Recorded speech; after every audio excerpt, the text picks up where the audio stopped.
We're going to take this sweet rice and we're going to grind it down with our Vitamix. So go ahead and pause this video, get your mise en place, and then meet me back here when you're ready.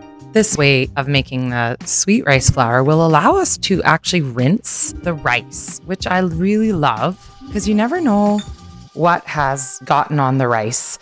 So I'm going to put 1 cup of rice into a bowl and then 2 cups of water and give it a really good rinse. Move it around with your hands. We don't want the rice to absorb the water, but we want to clean it and make sure that we get off any of the extra starch that's sitting on it or anything that it could have been sprayed with, anything like that. If we're buying organic rice, we don't so much have to worry about that, but I still just like the idea of giving the rice a good clean. And once you've given it a good swish around, we're just going to now strain it with a fine mesh strainer to get rid of most of the water.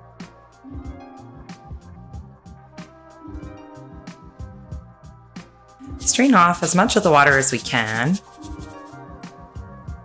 And then we're going to rinse it 1 more time. So now we just rinse the rice until the water runs clear. Then I'll just take a parchment lined tray and lay a towel on top. Pour out my rice and just dry it out a little. Take out as much of the moisture as you can. So you can use a paper towel and just pat it dry, because we're going to place this in the oven to dehydrate it. And I'm just going to shake it onto the parchment lined tray. Then I'll just spread it out into an even layer. And if you have a dehydrator, you could also do it in there. You could also just lay the rice out and let it air dry or dry it in the sun like they do in a lot of parts of Asia. So we just spread it out nice and thin, and then I'm going to put it in my oven to dehydrate at 135 degrees Fahrenheit, which is about 57 degrees Celsius.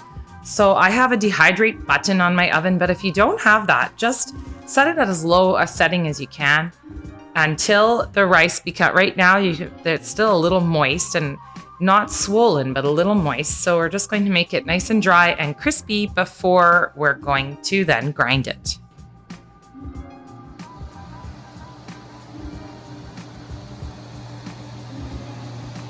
After 45 minutes in the oven, our rice is ready. And you can see the rice is actually quite dry again now. We're now going to grind this one.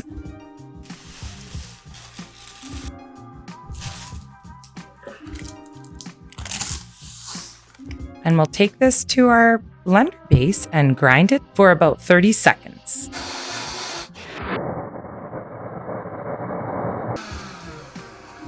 Now I'm ready to go do some baking. I really can't tell any difference from the look of these two or the texture.